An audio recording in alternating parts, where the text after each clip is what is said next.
Ahoy, fellow stooges. And welcome aboard The Joy of Trek, a clandestine podcast exploring the towns and mine shafts of Star Trek, all of it.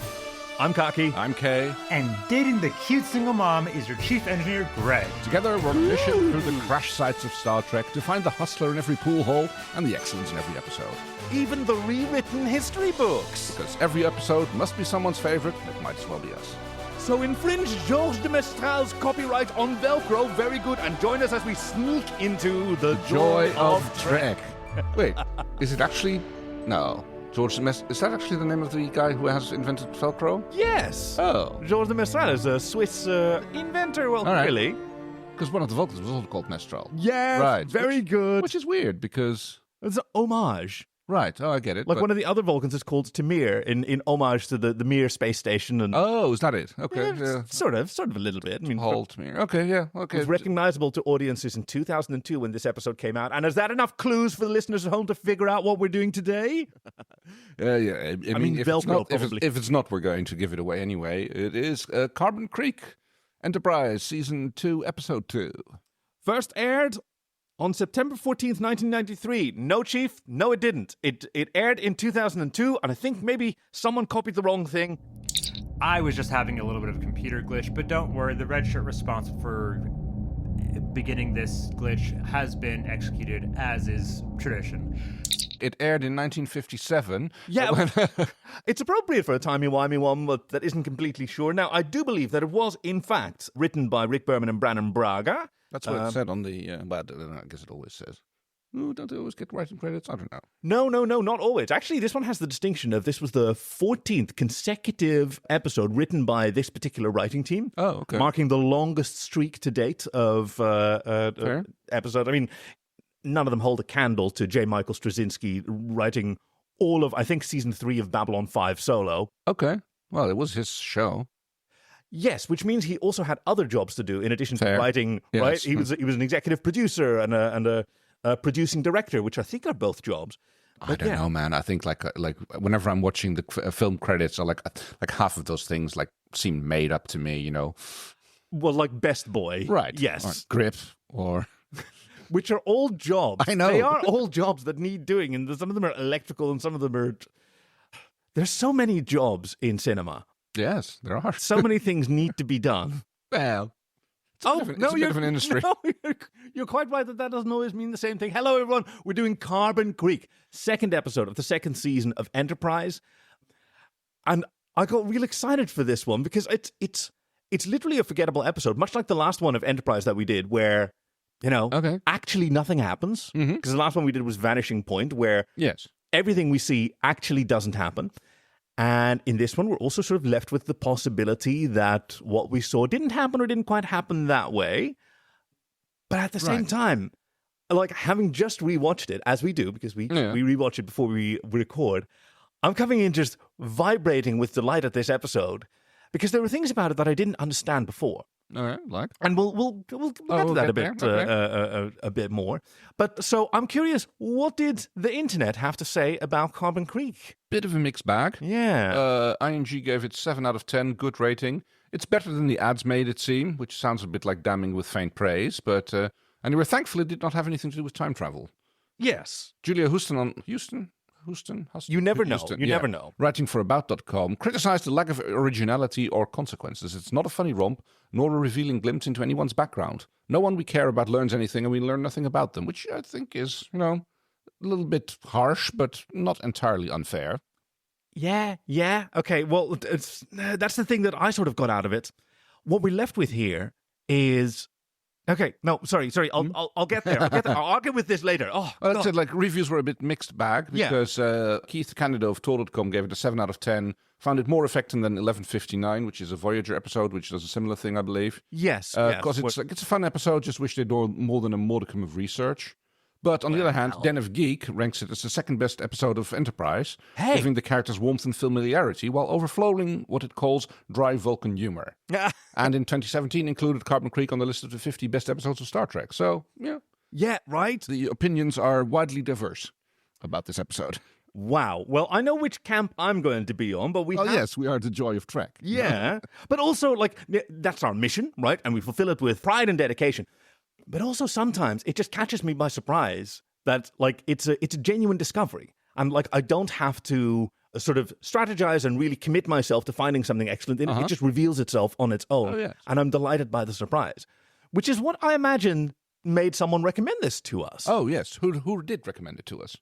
Carbon Creek was recommended by Bryan Love, a.k.a. Blackrain, who also does the Gold Digger podcast, where, right, yes. just like I initially showed you the television series Farscape on our podcast show Farscape, and I was guiding you through that like an ornery dromedary with through the desert sometimes, which he's doing with his co-host who has never read the comics. Now, Right. I don't know how they do clips.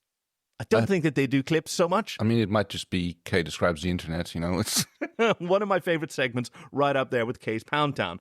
But Bryan Love said, to start off, I felt Greg would enjoy the Vulcan uniforms, or at least their jackets at the beginning of the episode. Oh, yes. Yes, I thought the same thing. They were very really pretty. cool. Yes. Being your resident LDS, Mormon listener, family history, or knowing about one's ancestors, their stories is something that is important to me. Which I think Bryan is not the only Latter-day Saints listener. We have Toledo as well. Oh, yes. And surely some others who Who knows? We might even have unknown listeners. Oh, well, yes. There's a mystery there. Probably all sorts of denominations. Who are all welcome, except for the objectively heinous ones, which are out there. Nothing comes immediately to mind, but Let's not point fingers. No, exactly. But this is the sort of blanket inclusivity. But as we learned from Karl Popper's paradox of tolerance, we are intolerant to the intolerant, Right? and not inclusive to the exclusive. We tolerate everything except intolerance. And a few other things. Well, also, yes. a few other things. Among our main weapons are surprise. Excellence. No, I was doing Monty Python sketch thing, but I think it was the Inquisition. As soon as I thought we were going to go like other than aqueducts, wine, agriculture, and medicine, what have the Romans done for us lately? Yeah, exactly. Rewatching this episode years later from its original airing back in 2002, I now understand how the stories or history of one's family can be very important, even if they're only important to you. Hearing about how my one grandfather chased down all the boys in high school that made fun of his short height, and one by one lifted each of them over his head into a garbage car. Okay, wow. Into a garbage car. I'm intrigued by that instead of garbage can. Well, garbage, a garbage truck I would call it, but maybe... No, it's a fun regionalism. Yeah, okay, yeah.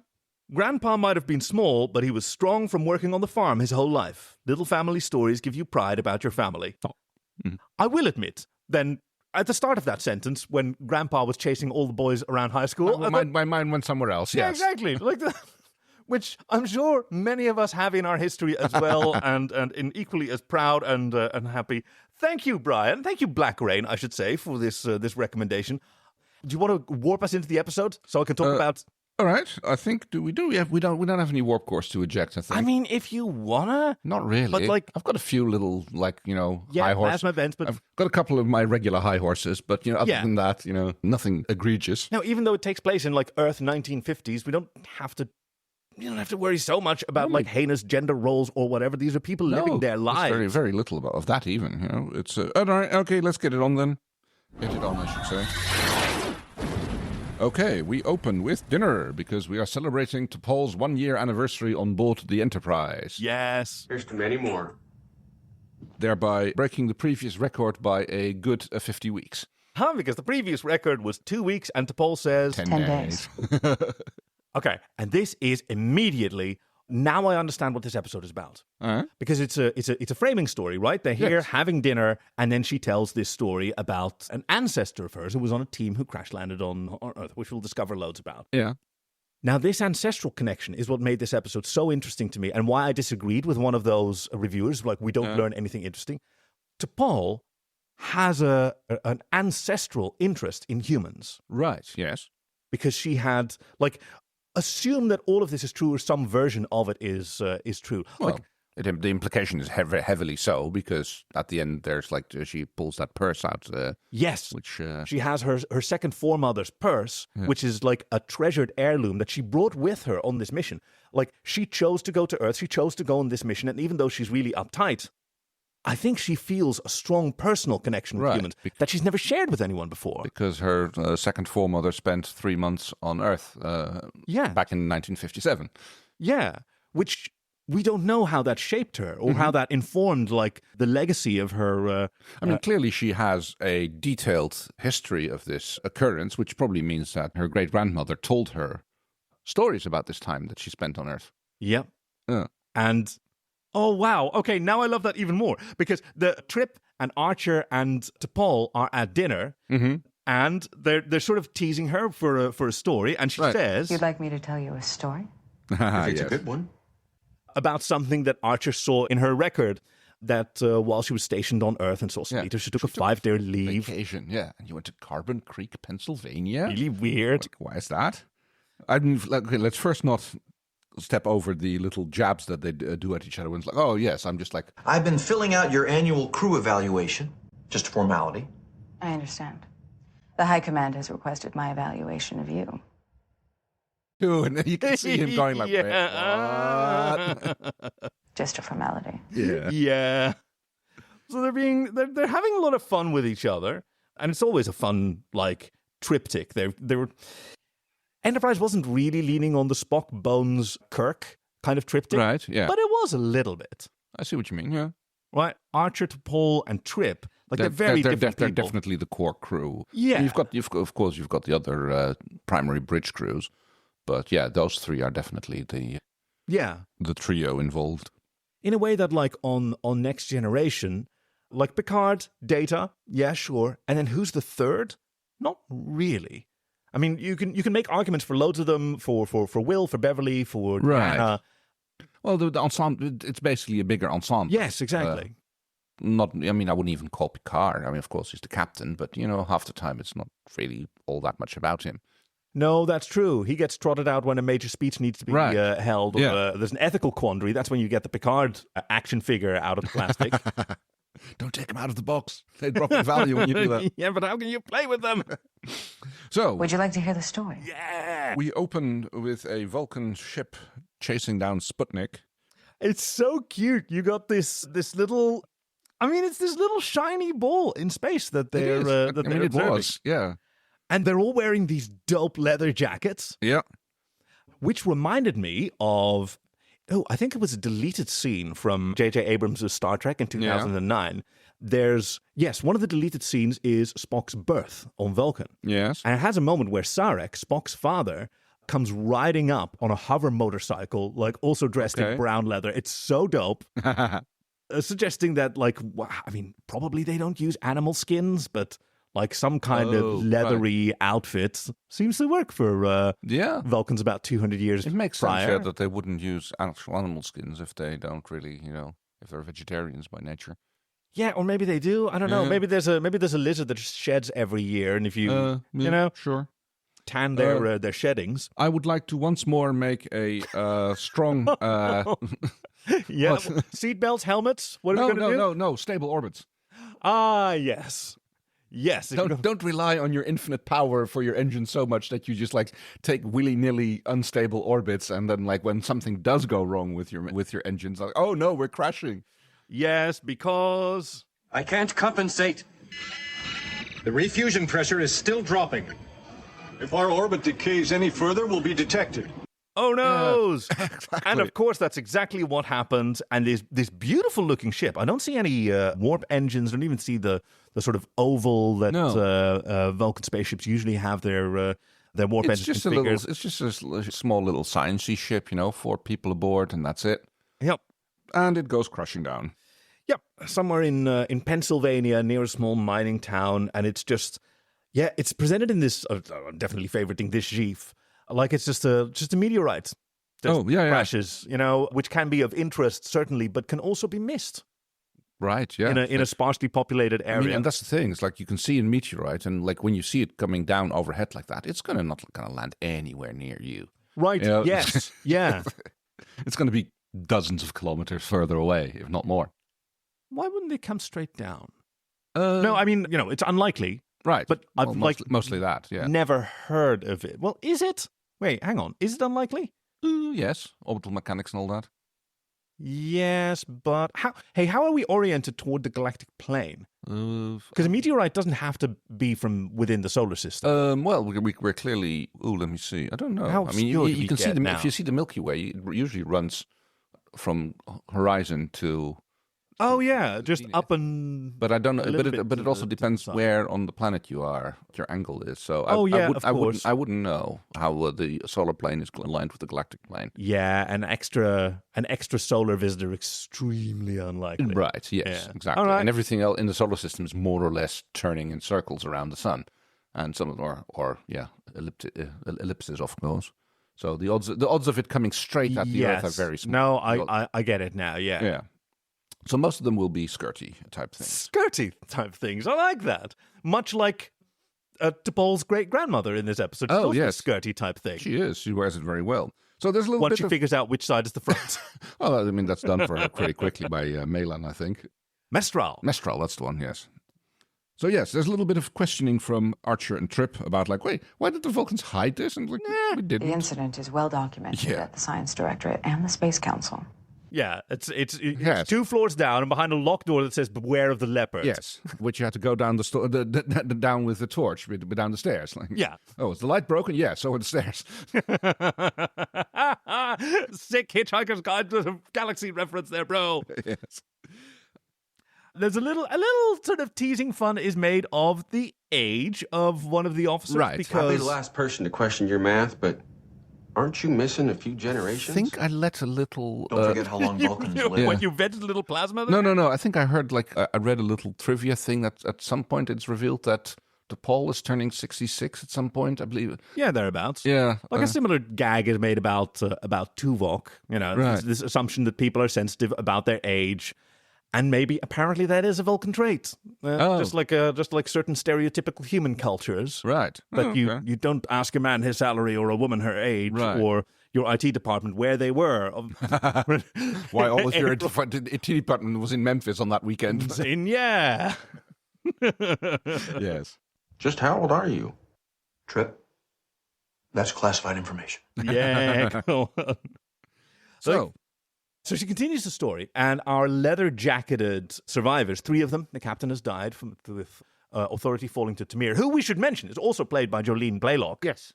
This was actually the first episode in the production order of season 2, so I guess all the other regular crew just got extended vacations because they weren't needed for this I guess, episode. yeah. I mean, I noticed that when I was looking at IMDb that it says all of the regular crew are credited only, sir not appearing in this episode. Yeah, and even Archer and Trip, they just had to do a few lines in a room. Yeah, That's I guess an maybe- efficient afternoon's work if you're Right, really... yeah. I mean, I guess most of the production was from Miss Blaylock, Mrs. I don't know, Jolene. Jolene. Yeah, Jolene. Oh, God. I'm sure she got tons of that. Let's not contribute Yes. to that. So the survivors have run out of rations, which we see them just littered around their little campsite, Yes. which is not very good campsite practice. No, but then again, they're out in the middle of nowhere. Leave only footprints, take only scans, I guess. Yes. One of those creatures could sustain us for some time. Are you suggesting we eat it? Yeah, well, It's logical to take extreme measures to survive. Even resorting to savagery. but he's being very clever. This is Mistral. Yeah. Because he says... Our scans showed a settlement approximately 6 kilometers away. Now, I'm pretty sure that he's been wanting to go there already. Oh, yes. But he's used to being the wharf of the crew who always gets shut down.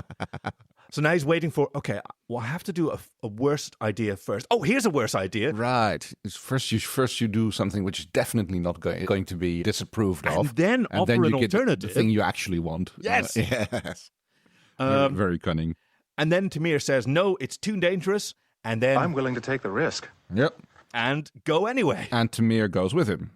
Yep, leaving... Because, yes. The third one behind, I don't remember his name, but Oh, he gets called Mo at some point. Yes. Let me have a quick look at IMDb, because I saw it coming by. His name is Strom. Strom. Strom with an N, Oh, okay. I believe. Yes.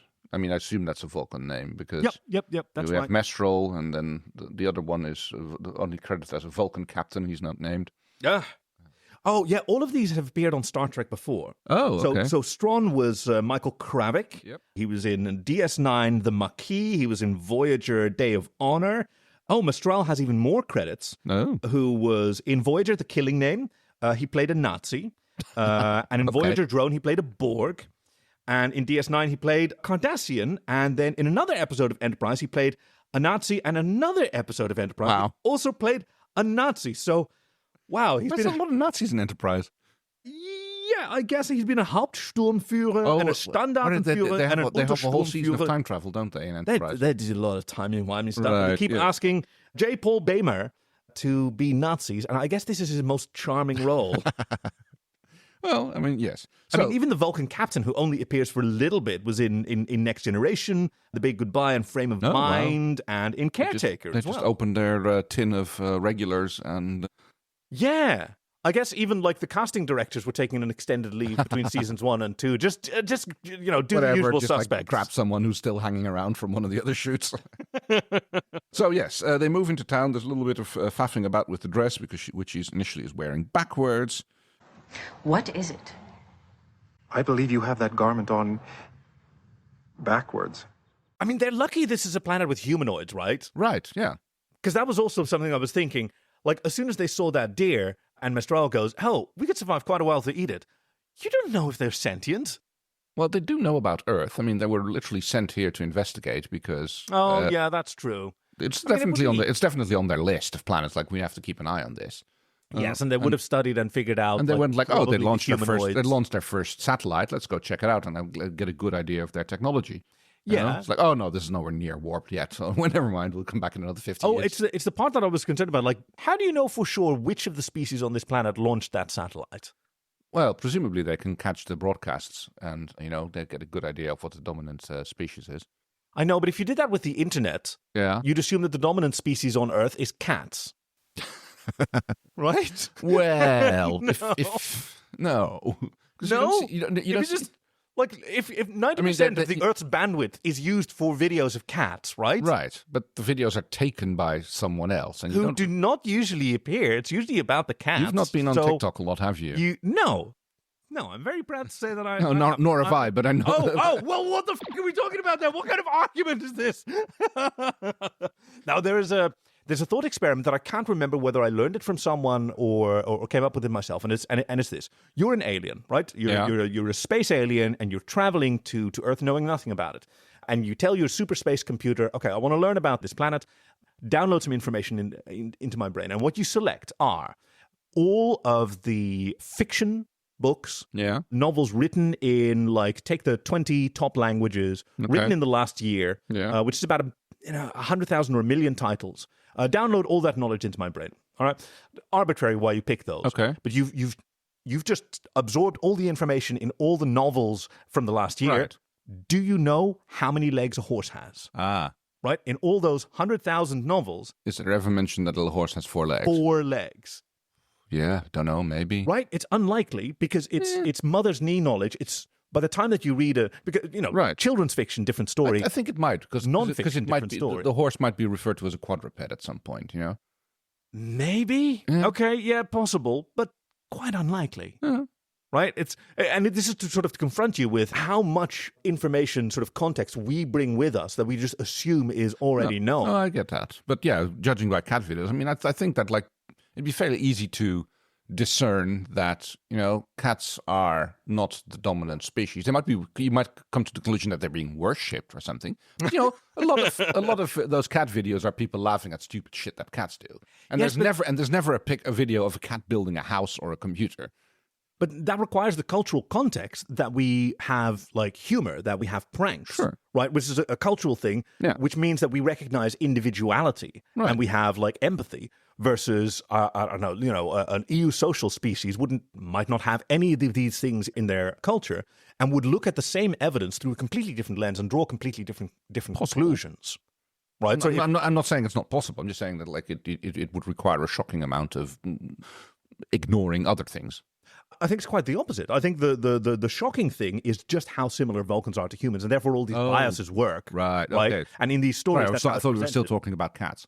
No, like there, the term shocking is like, what's shocking is the amount of assumptions. Yes, the huge volume of assumptions that we bring in order to decide that it's obvious that cats are the subject of these videos and not the, evidence of being the principal species on the planet. What I meant to say, like the shocking amount of things that you're ignoring is specifically all the videos which don't involve cats. Well, you've got to construct some model, right? I mean, you can obviously tell that like cats are super important, but there are a lot of videos which do not involve cats whatsoever. I mean, maybe cat videos are the largest subgroup, but they're definitely not a majority of videos on the internet. So, okay, then you get into like they tend to. Okay, let's roll with it. The most rewatched videos, sure, and which probably cat videos, right? Which again leads to my not statement, but like my suggestion that like you might conclude that like cats are being worshipped. If worship is a thing that the aliens even understand. No, you're absolutely right, of course. But like, it's so difficult to peel ourselves away from a human frame of mind that, well, fortunately, those are not things that the Vulcans have to worry about, because what they see is a bunch of bipeds with similar skin tones. Right. So fortunate that all of them sort of pass as Caucasian, and we don't have to deal with the racial issues of the 1950s. Ooh, very good point, yes. Yeah. Yes, we don't have any Asian or other color-skinned Vulcans around here. Yes, because like Tuvok's great-grandmama would have maybe had a very different experience than Julian Blaylock's. Yes, that would very much maybe so, yes. Even though she doesn't read to me as strictly Caucasian. I don't know what her background is. But, I don't know. Even people of European descent come in loads of colors. Fortunately, they have, despite the fact they're not wearing comm badges, they have some form of universal translator. Yes, convenient, isn't it? Yeah, which is kind of like completely hand-waved away. It's like we never see them sort of glossed over, tapping their ears to exactly to make them work. And we also never see anybody sort of wondering why their lips don't sync up with the words that we're hearing. Or good point.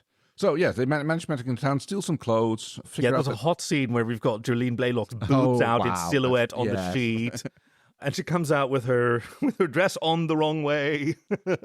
I believe you have that garment on backwards. Womp, womp, womp. Make their way into a bar, ask if they can get some free stuff, which they're being accommodated.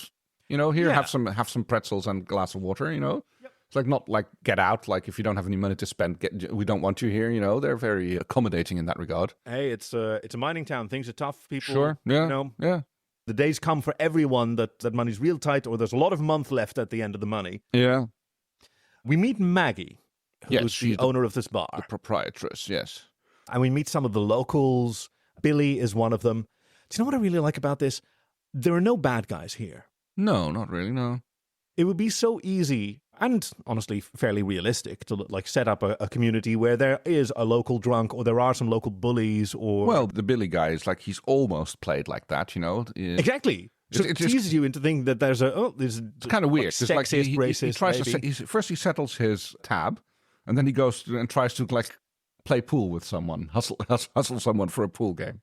Yeah, I don't know. Maybe the situation is he's got a Mrs. Billy at home who is kind of displeased with this expenditure, and like as he's settling up, he realizes, oh shit, I probably should try to win some money back.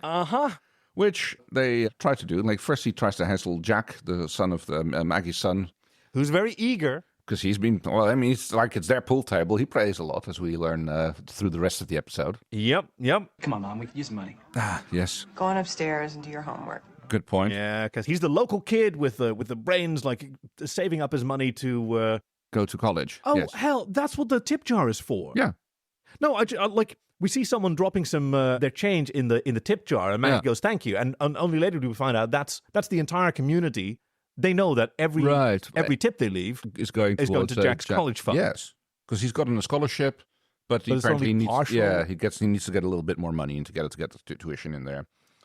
Mestral thinks it's an easy scam, and like I think Tuvok at one point says, it's based on simple geometry. Yeah, but it still involves skill. But yes, he basically, which I do believe is. Oh. It wouldn't challenge a Vulcan child. No. We need their currency. What if you lose? I'll have to socialize with him. That's like he's a little bit scummy there. It's like First he goes like, well, I don't want to play with you because like you've already told me you don't have any money, so I don't stand to win anything. I can only lose here. But so then he suggests that like, well, if you'll have a drink with me, then I'll play you for the... Which is scummy and sleazy and awful. A little bit, yes, it is. And despite... Oh, that's what I'm thinking of. There was an episode of Third Rock from the Sun where this features as well, where Dick, who is also an alien, played by Chief. I know what's his face. name? Yes. That would be Jonathan Lithgow. Thank you. Frustrating that it's still not in my brain, though. Like, in his hubris, challenges somebody else to a game that he doesn't know how to play until, like, moments before he's supposed to perform. He finally gets a booklet with the instructions, and he goes, This is simple Newtonian dynamics. Yes. Charles could do this. It's easy. And he wins instantly. But this trope is sort of played because, it's a tough break, but Billy's actually quite good. Yeah, he starts cleaning the table. It's only one of the last balls that he misses, and then it's... And then it's Mistral's turn to clean out the table. In the next shot, we see them walking out of the local market. I mean, also, props for Tamir. She learned to walk in heels real damn fast. Yes. Yeah, her whole body language through this episode is pretty remarkable. And this is where Trip, like, pulls the ripcord on this story. Yeah. Going 2 Vulcans stroll into a bar, hustle a few games of pool, and walk out with an armload of TV dinners. Sounds like an old episode of The Twilight Zone. I believe there was actually an episode of Twilight Zone, which they're kind of like... I mean, probably, right? Yes, I seem to recall reading something like that in the trivias or section. Chief, is there a particular episode they might be thinking of? So, not that I can really see. The only thing I can kind of think of that would be this is just the fact that there was a meta-contextual thing, because about 5 minutes in real time, if you're watching it from when Trip says that to when the episode came on, you'd be watching The Twilight Zone if you just stuck around to the same channel. So it kind of did seem to be a little bit of a tongue-in-cheek sort of a nod to, hey, guess what's coming up right after this? As for how intentional that was, I'm not really sure, because who knows when they knew what would be airing after them. Like, I don't know. I don't want to speculate that much, but that is what it kind of appears to be. That's the only connection I can seem to find with this. Now, I happen to also know that Enterprise, yes, I think that there was a revival of the Twilight Zone in the early 2000s. There was a news. They made some news episodes, I think. Or was that the 80s? What I'm thinking of. There was one in the 80s and there was one in the 2000s as well. There were 2 revivals, right? I think. Chief, stand by to correct me after I'm done, because the showrunner of that was Ira Stephen Bear, who was also the showrunner of Deep Space Nine. And it aired, I think, immediately after Enterprise. Chief, did I get that right? Yes, Kaki, you did get that right. There was a 43-episode revival of The Twilight Zone in 2002 from September 18th to May 21st, 2003. It was executive produced by Ira Stephen Bear, so you were spot on with that. There's also a revival in the 80s as well as 2019 to 2020. Well, you can be impressed with me after you hear whether I got any of that right. But much like her second foremother, T'Pol is sort of hustling them. Yes. Right? If you're not interested in hearing the rest. And she gets up. No. Hold on. We didn't say we weren't interested. The trained diplomat Archer here at work. And after an exaggerated moment of consideration, T'Pol sits back down. All right, well, you've convinced me. Twist my arm, twist my arm. She says it quite succinctly here. But as the weeks passed, it seemed less likely that their distress call had been received. Yeah. And they kind of start to integrate themselves into the small town of Coal Creek, Pennsylvania. Carbon Creek. That's the one. Strange name for Carbon Creek. Why is it? I mean, why carbon? Maybe carbonated? I don't know.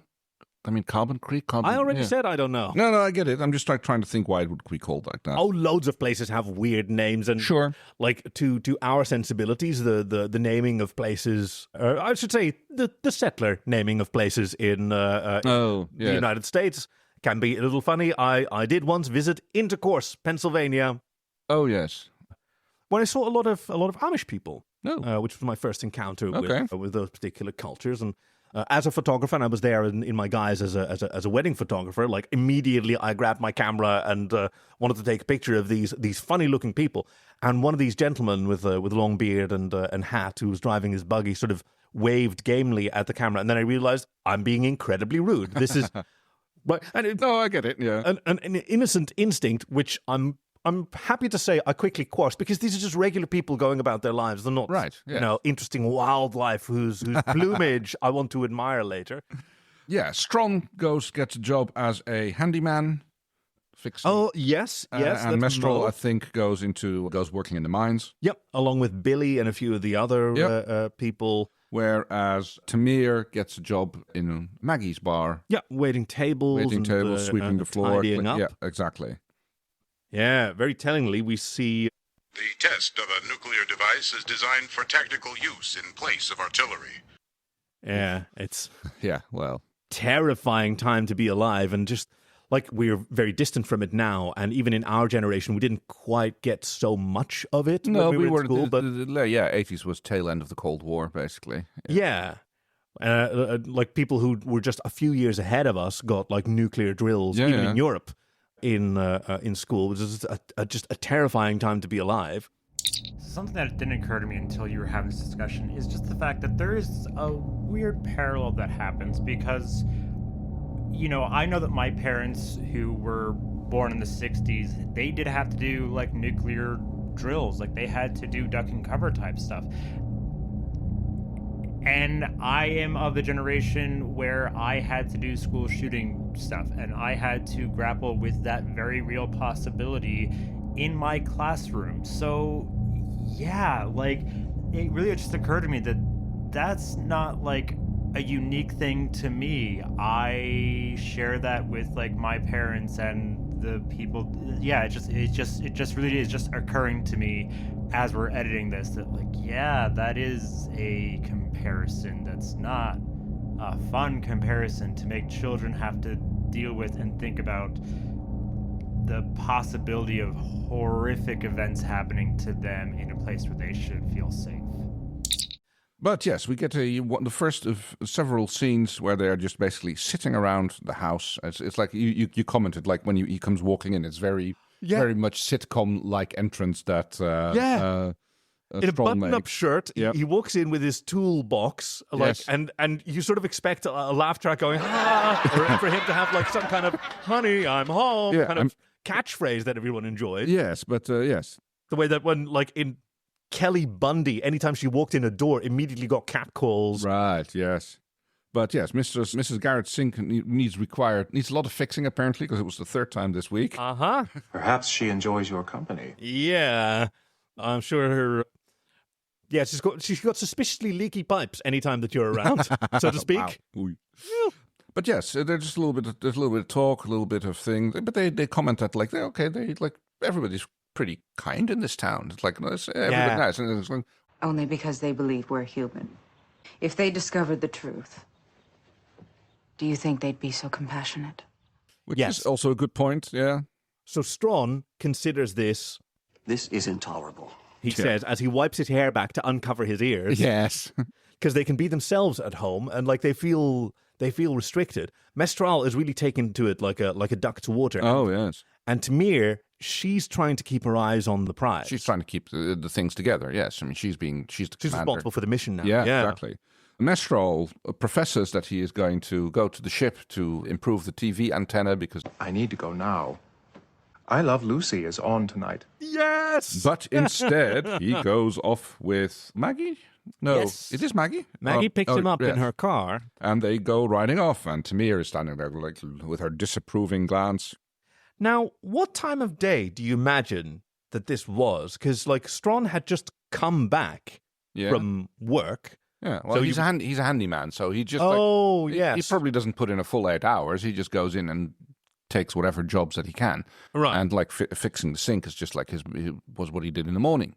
I mean, as a photographer, I'm sort of sensitive to light situations. So like, the scene where Maggie picks him up, to me, reads as clearly much later in the day than the scene where she drops him off, based on just the length of the shadows, because she's dropping him off toward the apex of the sun. So was that an overnight thing? But no. No, it's probably an I mean, it's a ball game, so it's likely to be an afternoon thing, I guess. Baseball is one of the longer games, though, isn't it? I don't know. I have no idea how long a baseball match typically lasts. Wait, you don't know that? You gave that huge sort of apocalyptic screed about the rules that I didn't care. I know a few things about rules. I don't know how long the game lasts. Does it have a set time? Yeah. No, it doesn't, because it's got like a set amount of innings. Okay. Usually, yeah. Chief, can you... and watch out, because if you go on too long, I'm going to make you edit that sound effect into your own explanation. Go, tell us how long a game is. Okay, so the average baseball game is about 3 hours and 10 minutes. That's roughly the average. The longest game in MLB history took 8 hours to complete and had to be played over 2 days for a total of 25 innings. There was a change recently to make the games a little faster, and there's estimates that it took about 20 minutes off the average length of the game. So about 3 hours, that's around how long it takes. And as they get back, little date, yeah, she basically works up until she manages to kiss him, which doesn't go. I mean, it catches him by surprise, and his response is less than stellar, at least as far as she's concerned. Yeah, and he says, I was simply surprised. It was very pleasant. Pleasant? Yeah. That all I get? Oh, no. I did say very pleasant. I really like how this scene was set up, because he asks her some personal questions. This is how dates work, right? They're a shared experience which offers a platform for conversation through which you can open up to each other and learn about each other. In which case, probably like going to see a ball game or something is better than going to see a movie. Yes. Because in a movie, on the other hand, like going to see a movie means you're just sitting in the dark, not talking to each other. Which is also sort of a nice social buffer. Right, but you can, and then afterwards you can talk about the shared experience. Like what you thought about the movie. Yeah, and then you can use that as a platform, because this is Mestral, sort of, he opens up and asks about her mate. Right. And she means, my ex-husband. Yeah, tells the story that he's gone, and like good riddance, pretty much. And, pointedly, she says... I'm sorry. I'm usually better at keeping a lid on my emotions. It's not always easy. He says, I know. Ooh, yes. Yeah. Because he's, as a Vulcan, more in touch with his emotions than most, or more comfortable with them, I think. Well, but is the way to express but them. He specifically says that it's like he knows how hard it can be to keep them in check. Yeah, certainly as a Vulcan. Yeah. How passionate they are. And this is before the Vulcan reformation that happens in the latter seasons of Enterprise that we learn. The date is kind of cut short by a disapproving Tamir, who stands there glaring at them from the side of the road. And you go like, oh, wait. We've got company. like some kind of scarecrow, like some kind of demonic godhead. So what I'm kind of wondering about is, like, what do the people of this town think of these three business associates who are absolutely two guys and a girl living together in an apartment? They just showed up. Unmarried, all of them. Unmarried, all of them. They professed having issues with their vehicle, which never showed up. Nope. And they just decided to stay here and like start living here. It's like everyone's cool with that. They must be the talk of the town, you know? It's like, what's going on here? Yeah. Because these mysteries, I mean, we've got nothing else to do but plumb the depths of these mysteries. Exactly. I want to know what's going on. There should be an army of at least like local kids who are trying to investigate this weirdness. Because we've never seen a woman over the age of 23 who hasn't been married. Yes, exactly. Yeah. Now, of course, other forms of domestic units were more common in other eras. You know, family, siblings living together. Right, yeah. Just to share the costs and also like social responsibilities. But they kind of like got that option out of the way as a possibility when they said that like they're business associates. Yeah, which they shouldn't have done. No. We are relatives. We are from France. Right, that would have been a good one, yeah. It worked for the Coneheads. I suppose, yes. Which Maggie even asks... What are you hiding under that cap? A pointed head? You're not from Mars, are you? I didn't mean to make fun of you. But, like, Mestral, he won't let Tamir criticize him. Mm-hmm. Right? You were engaging in intimate activity. Yeah. And decides that he shouldn't see this woman anymore, but he points out, like, you can't make that decision. Oh, I'm in command. Yeah. Command of what? The mission. Right? Over. Yeah. And it's time to accept the fact that we may never leave this world. Yep. Which he already did previously, like when he was arguing to make contact with this community. Oh, you might contaminate their culture. Yeah. Yeah, but when we starve and they find our bodies... Well, we're also going to be contaminating them. Yeah, if only because of like the bacteria that we have inside of us that are now going to enter the ecosystem that's unprepared for. Also a good point, yes. I mean, while you're alive, you can poop in bags, which like as an alien anthropologist, you probably should. Yeah. Make sure that none of your do you know, in Farscape, this was used as the sort of canonical but never shown in the episode explanation why like uncontacted planets still had translator microbes. Right. Because like every uncontacted planet will have had like some visitor from space at some point who will have died, and the translator microbes in their body would have made it into the general ecosystem. Yes. Yeah. Oh, good Isn't point. that fun? Yeah, no, very, very much so. So Tamir has a heart-to-heart with Jack. Yes, who stumbles on her as she's blowing out the last candle and decides to preserve it and do some meditation. Yes, she definitely gets the chance because, like, Jack starts questioning here what she's up to, talking about how he likes to read and study. And this is, I think, really important. This is the moment that Tamir finds herself really valuing at least a human. Right, yes. Because she recognizes, okay, this is someone with academic curiosity, just like I did, because she went to the Science Academy. Yes, this is someone who wants to further himself, who is eager to learn, who wants to expand his knowledge and expand his universe, I guess. Yeah, all of which she considers praiseworthy. Yeah. And she wasn't previously aware that these were common among the humans that she's experienced, because she's seen television, which she calls an idiotic device, like the idiot's lantern. Yeah. Hey? What about you? What do you like to read? I have an interest in astronomy as well. Oh, and you'd be surprised what a disciplined mind can accomplish. Yeah. But she's very restrained, because he says that you can see Sputnik right after sunset, which, I don't know, did it have a one-day orbit? No, it lasted for a few weeks, I believe. Wait, it took a few weeks to cycle the Earth? Oh, no, sorry. Oh, I mean an orbital period, I should say. Probably more like 90 minutes or less than that. Oh, okay. Yeah. But it also depends on, like, you won't be able to see it every day. Oh, but of course the Soviets wanted it to be visible. Yes. I mean, the idea was like, if you can launch something at all, but you can hit any part of the planet. Yes.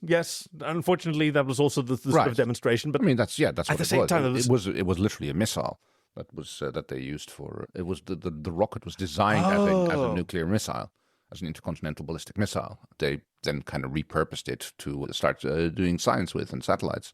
Yeah.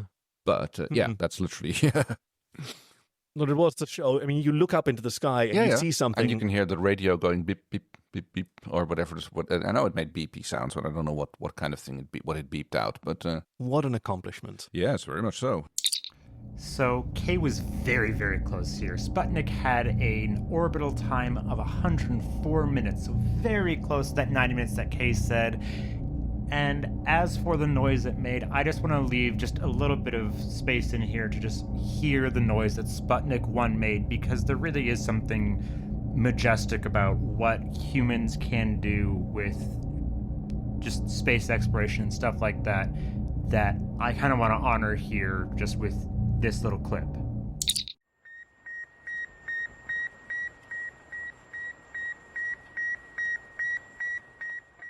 But she goes like, no, I've already seen it. Yeah, we snuck up on right behind it, and yeah, and its unshielded radio antenna actually ruined my ship and killed my captain. So I have sort of mixed feelings about. No, I don't know. I'm making that up. But she's being very restrained. Like, he's offering these invitations. I could show you, and like, there's nothing romantic there. Even though there might be a Mrs. Robinson situation with teen boy having the hots for a mature woman. Oh, right, yes. But like she doesn't allow her sort of temptation or appreciation for humans to go further than this, but she is sort of left with it. So even when he retreats, well, she's still thinking about it. And immediately after this, where we get a crisis in the mind. Yes, Mestral gets invited to go to the ball game, which he unfortunately declines. But then there's maybe because he's like obeying Tamir after all, or he's trying to be considerate, but then, oh no, there's a cave-in.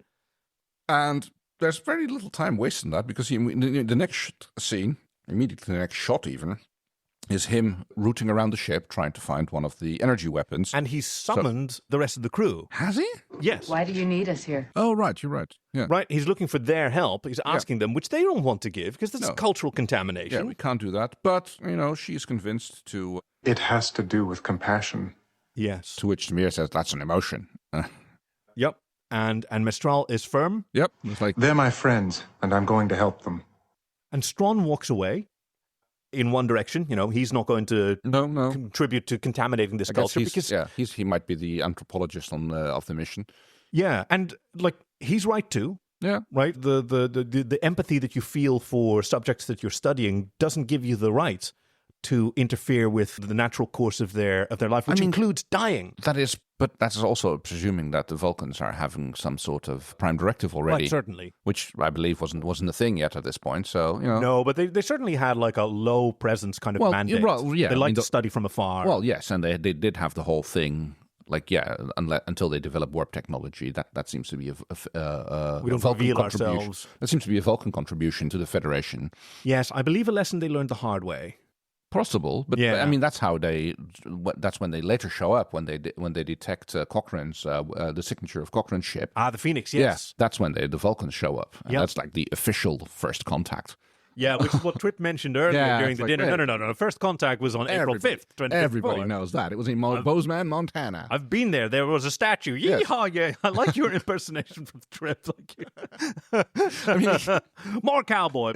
He's from Florida. Is he? Okay. Yeah. Oh, in that case, he's Florida. Oh, no. Mobile, Alabama. Oh, right. I stand corrected. Alabama. But I apologize for my terrible imitations of American accents. I know Kay, and he does not. So don't be fooled. He doesn't mean it any more than I would if I said such a vicious lie. Mistral runs into the mines and gets some help from Tamir. Yes. There's a stratum of quartz on the wall opposite the opening. I see it. Set your dispersal radius to 7 degrees. Yep, because there's a stratum of quartz on the wall, and you can get through there. 2 more meters, he says. Yes, and he finds them, and miner saved. Yeah. Now, I do have a quibble with this set, because we see some, presumably, moonlight beaming down through fissure. Is it? I mean, isn't it just one of the headlamps from the other miners? Doesn't look like it. It's coming from the ceiling, and it's as if there's a crack in the ceiling through which light can come in. And if there's light, there's air, and also there's two-way visibility. It's not, it's not a guarantee of safety. It could just be one of the lights from that the miners had strung up there. Oh, okay. Yes. Yeah, it's possible. Now, it's just a little quibble that I have, with some films and about I know an undiscovered temple. Oh, there was a secret room under the castle, and when you get inside there, all the torches are lit. All the torches are lit, and there's light beams shining in. Yeah. Okay, so there's a clear window that, at floor level somewhere that you could see this through, and right?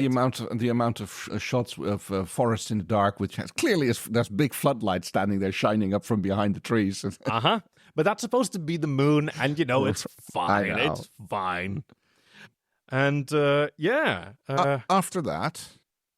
3 months passed, and just as they had resigned themselves to the fact that, in all likelihood, they would never leave Earth. Then there is a biddy, and... Biddy-biddy-bum-bum, San Fernando. Their communicator starts peeping up.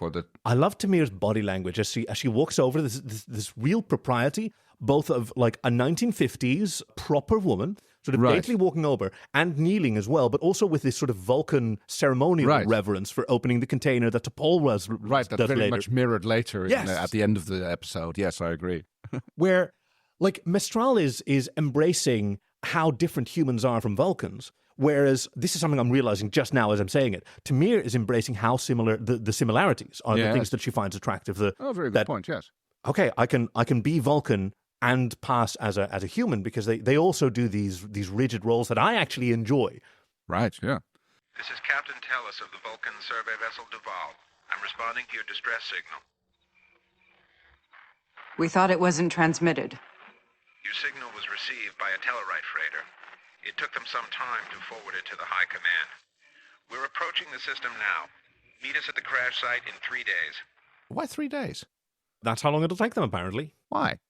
I don't know. Maybe the survey ship is only warp 2. Maybe they've got a subspace communicator, which clearly works a lot better than. Yes, yeah, but communications always go faster than travel. True, right? But they can't. But apparently, not enough to reach Vulcan. No, you've got attenuation and whatever. Whatever. So yes, 3 days. And apparently, they've told people that they're leaving. Yes, that seems reasonable.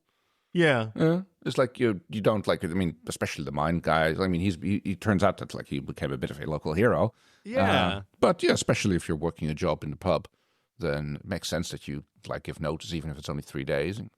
And Jack comes up to Tamir and says that he's going to miss her. And she says, well, I'm sure you'll meet a lot of interesting people at college. But alas, no. College plans have fallen through because they can't come up with enough money for him to go to college. Yep, and the deadline is on Friday, and keep saving up next year, and well, you can't be sure if he'll get the scholarship offered again next year. Despite getting the highest score of anybody in the county.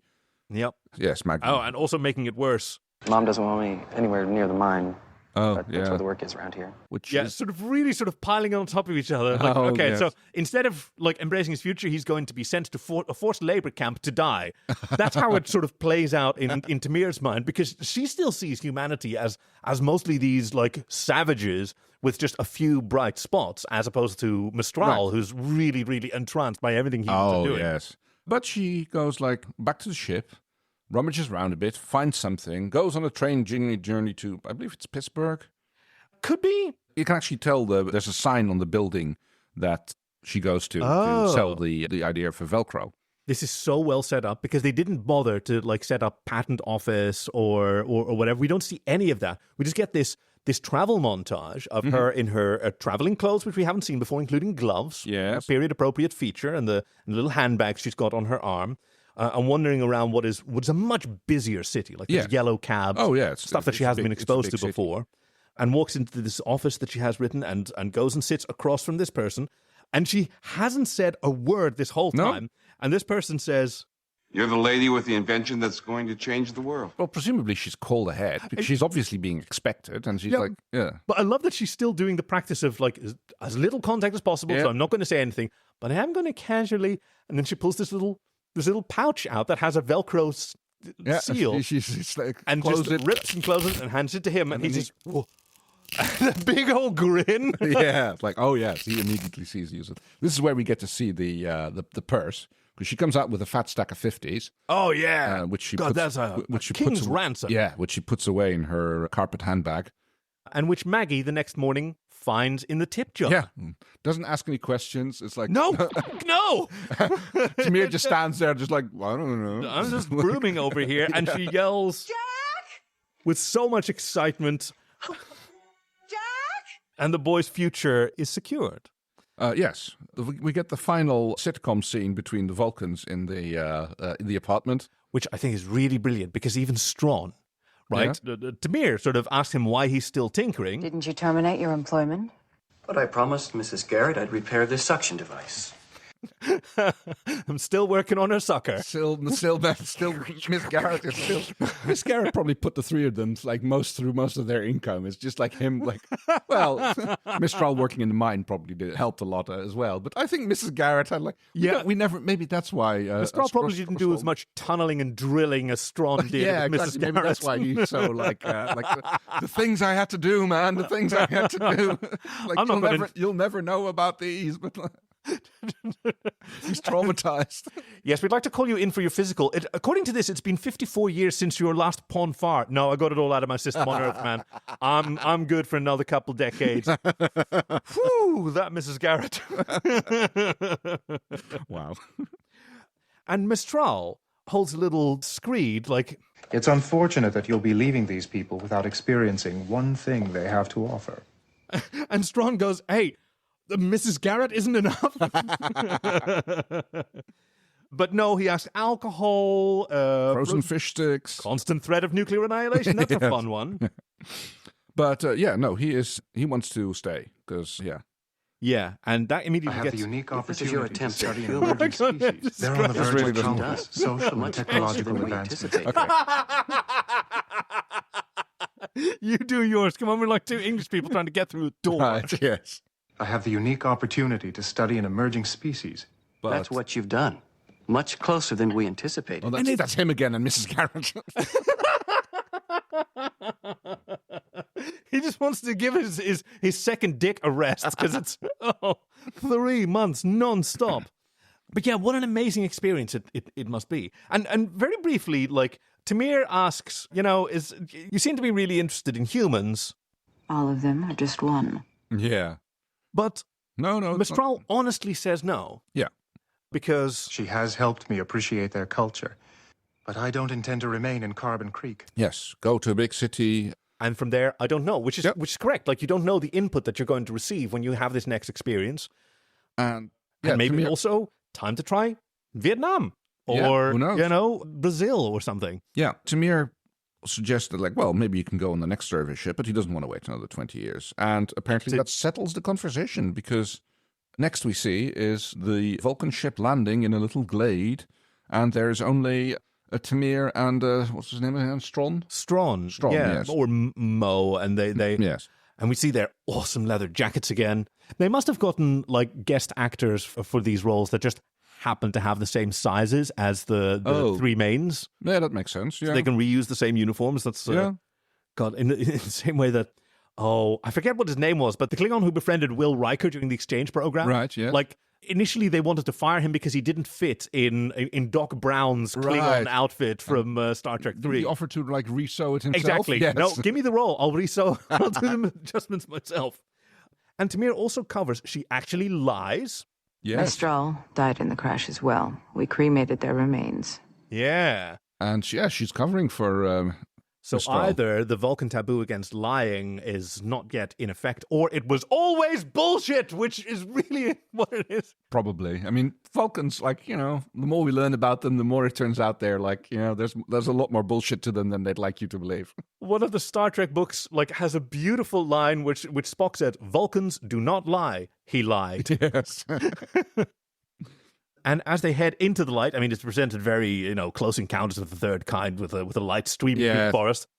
Again, what did they do with the ship? Did they like photon torpedo it? Or... Oh, maybe that's what they do now, that they carpet bomb the entire area. I don't know. It's like 6 kilometers out of town. It should be fine, It's like, what happened there? It's like, I mean, they can't leave it behind. No, they must have phased it or something, or dismantled it themselves. Maybe they've started to do that themselves. I have no idea. Yeah. But yes, we are to assume that this has been taken care of.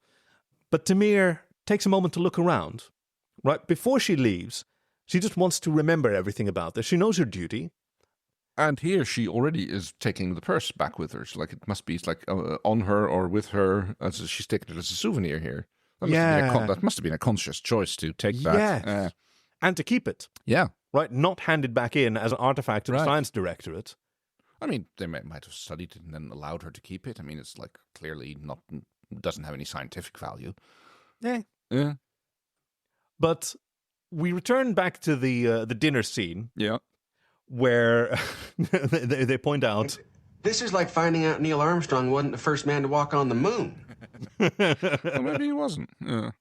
But it is a little bit far-fetched that there was an alien living on Earth this whole time who lived like 100, 150 years, perhaps longer. Yeah. Like, there's probably not even an outside chance that he's still alive at this time, because this is 21... It's only 200 years in the future. Yeah, so I mean... This is 2150. I don't know how old Vulcan... I don't know, Vulcan's like... 200's old for a Vulcan. Right, yeah. So odds are that he's not going to get... Because he's not going to be able to get medical attention if anything happens to him, so... Yeah. Yeah. Then again, hey, maybe Vulcans could live a lot longer if they ate meat. Oh, yeah. But we don't know. But we don't speculation. Yeah, but we don't know if he actually... Yeah, we have no idea. So Trip goes, nah. An alien is left on Earth in the 1950s. Lives through, 30 presidents, travels the world, and no one notices him? Which leads him to... But did it really happen? And she says... As I said, you asked me to tell you a story. And she went over on us. Yeah. And she gets really coy about it. And she goes like, well, I also went to a few other places. And I'm like, I enjoy my geology. Yes, because I'm a scientist. So she leads them to believe that she made it all up. Yeah. But then we get to the scene where she goes back to her quarters. And she's in her sexy pajamas. Yeah. Sexy, sexy pajamas. And then she gets out the purse from her twice-removed foremother. No, her second foremother. Twice removed is something else. Oh, right. Yes, you're right. I don't know exactly what it is, but, it's my third cousin, twice removed, is... It means something. It does. Chief, what the f*** does it mean? Okay, so first cousin, second cousin, third cousin, it all has to do with where on, like, what your shared grandparent is. So if you both share grandparents and that's your first cousin, Now, if you share a grandparent and a great-grandparent, then that is your first cousin once removed. But if you both share a great-grandparent, that's your second cousin. If you both share your second great-grandparent, then that's your third cousin. There's charts to explain this. It's a little weird, and it's not something that we really do in Western cultures anymore, especially with more of the emphasis on the nuclear family, which is always a little bit of a myth because it always does take like a community to raise children and stuff like that. So yeah, it really just depends on where the shared grandparent lies. What sort of opened up for me in rewatching this episode, the reverence with which T'Pol holds her great-grandmother's purse from Earth that she has, right, out of all the other children and great-grandchildren that sort of spread from this family tree, it went to her, the one who went to Earth, the one who's now serving on this ship. And I'm thinking about her childhood, because as a child, Tamir might have still been alive. Yes. Possible, yeah. And like the confidence with which she tells this story now, she might have heard the story exactly this way from Tamir. Right, yes. I mean, that's... Right, that's my conjecture. Great-great-grandmama's knee, and seeing the purse. And she was kind of like, yeah, maybe that's what, like, you can just imagine how that happens. Like, you're playing around your grandparents' house. Yes! Oh my God, yes! And she suddenly, she's nosing around the cupboards, and she finds, like, this purse, and she goes, like, running, granny, what's this? What's this? I've never seen anything like it. Why doesn't it have handles? Why doesn't it have Velcro? Like, all of our... Where's the Velcro? How does this work? And, oh my God, I really love that. So you had a little 5-year-old T'Pol. Yeah, he's still decades away from Kolinar, still playful. And asks great granny, like, what is it? Tell the story. Yeah. And every time she goes to visit, she asks her, can you tell the story again? Yeah, I can imagine that. Yeah, she wants to see the purse, and she gets like her initial fascination for humans from that. Yeah. Yeah. So, and like some questions from her school teachers who, like, she's been drawing all these weird things. Yeah, that's what she thinks humans look like. So don't worry about it. We'll show her pictures later. We'll get it sorted out. Yeah. We told her to have round ears, so now she draws all of them like they're elephants. She's going to be so disappointed when she actually meets them. Maybe that's why she's so surly to begin with, that humans are nowhere near as cool as she's been imagining her entire life. But still, she sticks with it. And I love that idea, that she's thinking about her great-grandmother right now. Right, yes. And that, what a legacy, because probably like her mother and her grandmother probably didn't have the same. Yeah, whatever. Right? It's like, she's on about that again. But it's her, and it's something that she shares. And this is what Blackrain said about like how important these stories about your family are, how they really sort of fill a space in your sort of self-identity that you didn't know was absent. But it just contributes more, because whatever my ancestors were, and in the case of Blackrain, that was his granddaddy chasing all the boys around, apparently to throw them in bins, not to kiss them. But, who knows? It's like pulling the pigtails on a girl you like. Yes, but except he actually yeeting them into the garbage. It's a next-level sort of romance experiment.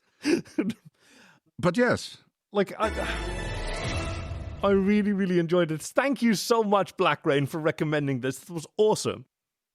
All right. That leaves us with our items at the end of our episode. Yes, it does.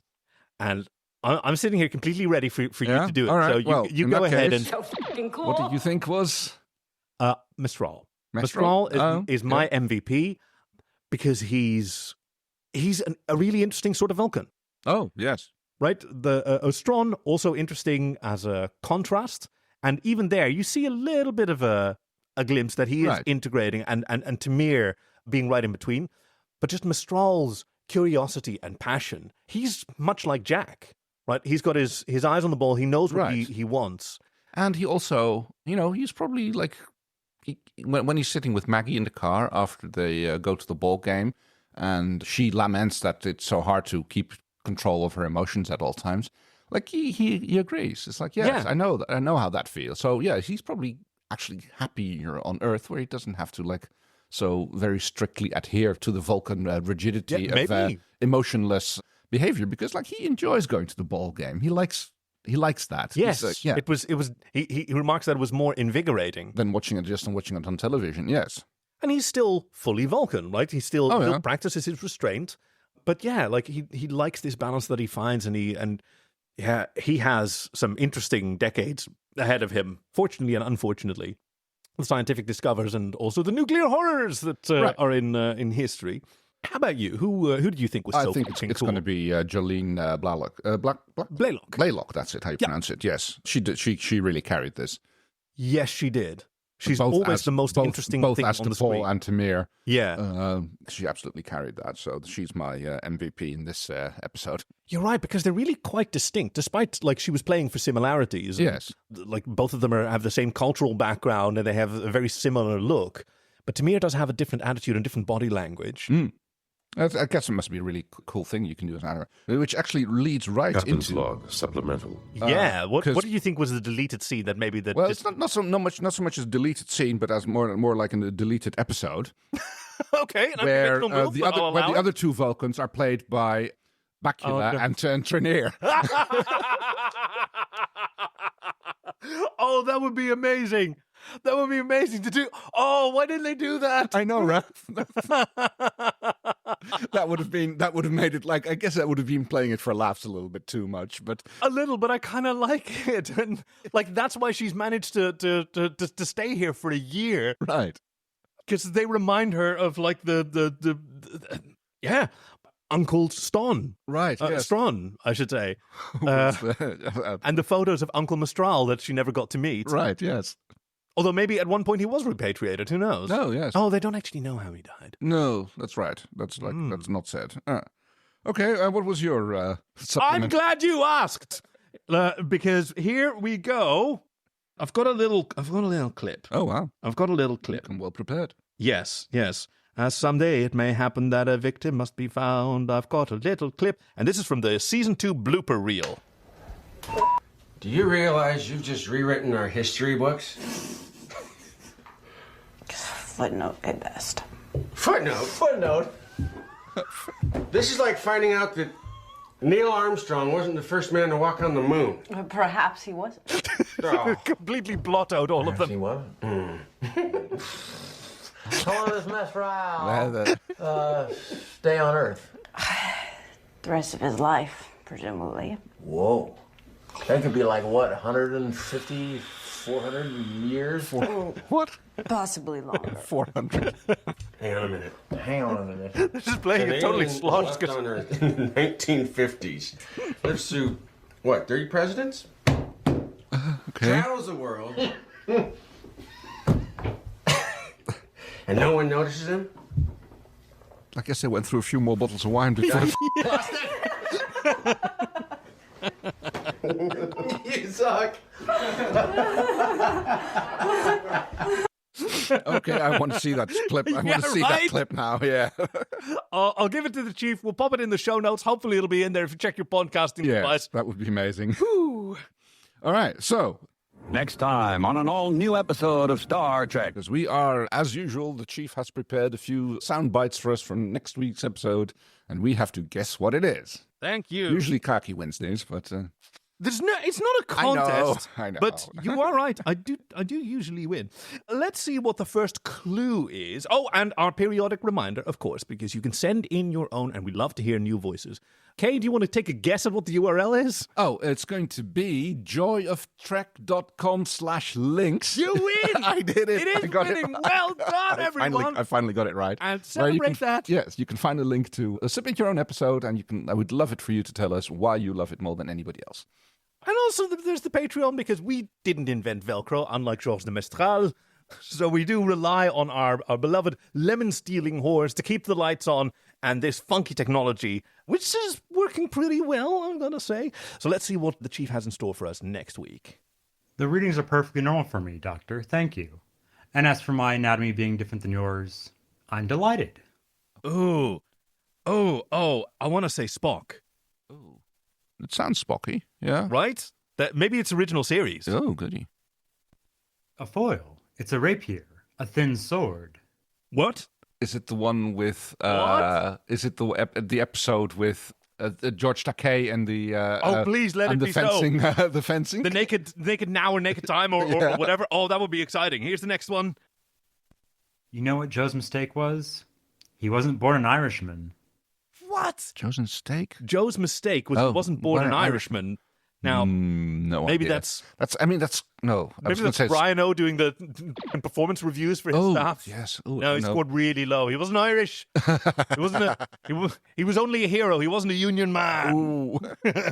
All right. Let's next one. Change the laws of physics. I've got to have 30 minutes. Oh, this is it's original series. Yeah. I think it's the one. Yeah, the one. Very good, Scotty.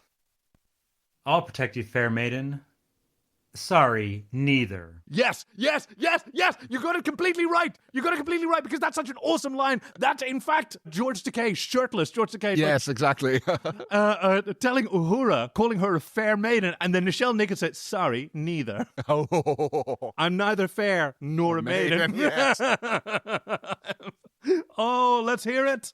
I think if anything was going to give it, it was going to be that last clue. Yeah. The episode is the original series 106. Yes. The Naked Time. Woo! Oh, wow. Looking forward to that one. Oh, yes, me too. In fact, I was almost disappointed that we did The Naked Time, which was like a remake of this episode, and we didn't get to see that one immediately after. I thought that would be the choice, but I'm so glad. Upcoming it is, gladly, one of our lemon-stealing whores. Or no, we don't even know who actually recommended it to us. We'll find out next week. We will find out wait. next week. All right.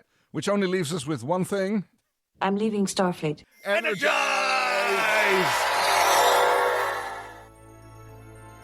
We hope you've enjoyed this week's episode with your friends Kay and Kaki.